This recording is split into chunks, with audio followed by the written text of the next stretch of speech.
सबैजना नमस्ते। अहिले म यतिखेर अस्ट्रेलियाको क्यानबेरा स्थित रहेको अस्ट्रेलियाको संसदीय भवनभित्र रहेको छु र भित्र भन्दा पनि प्राङ्गणभित्र रहेको छु, जहाँ अस्ट्रेलियाको कानुन, नियम र सम्पूर्ण विकासका निर्माण कार्यहरू यहाँबाट चाहिँ सञ्चालित हुन्छन्। यहाँबाट अगाडि बढ्छन्। कसरी कानुन संशोधन गर्ने, कसरी कानुन खडा गर्ने भन्ने कुराहरू सम्पूर्ण अस्ट्रेलियाको होल राष्ट्रलाई सञ्चालन गर्ने ठाउँमा छु म अहिले यतिखेर। म यहाँ आउँदै गर्दा मलाई एउटा के अनुभूति भयो भने अस्ट्रेलिया जस्तो देशले एउटा विश्व संरचनालाई कसरी चाहिँ विश्व स्तरीय रूपमा अगाडि बढाइरहेको छ भन्ने कुरा त्यो म आफूले पनि यहाँभित्र आएर अध्ययन गर्न सकेँ।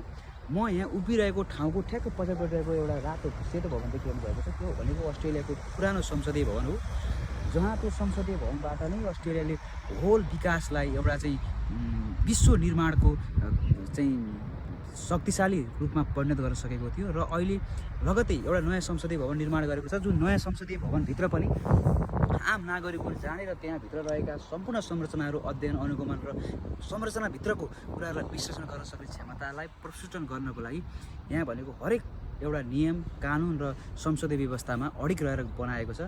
हाम्रो नेपालमा के छ भने हामी विचार सिद्धान्त भन्छौँ, जुन विचार सिद्धान्त भनेको एउटा कानुनी कठघरा जस्तो हो जस्तो मलाई लाग्दछ यहाँभित्र आइसकेपछि। किनभने विचार भनेको नै एउटा विकासको परिभाषा हो, जहाँ विकास हुन्छ, जुन विकासका कार्यहरूलाई अगाडि बढाउन सकिन्छ त्यहाँ विचार खडा हुन्छ। जस्तै एउटा बाटो निर्माण गरियो भने त्यो बाटोको संरचना निर्माण गर्दै जाँदा त्यो बाटोलाई कसरी बलियो बनाउने भन्ने कुरा नै विचार हो जस्तो मलाई लाग्दछ। तसर्थ हाम्रो जस्तो एउटा राजनीतिक भूमिमा परेको र राजनीतिकले खण्डित भएको देशलाई अस्ट्रेलिया जस्तो देशको उदाहरणीय शक्तिको रूपमा चाहिँ हामीले हेरेर सम्पूर्ण देश विकासको खाकालाई निर्माण गर्न सक्ने क्षमता प्रदान होस् भन्ने चाहन्छु। धन्यवाद।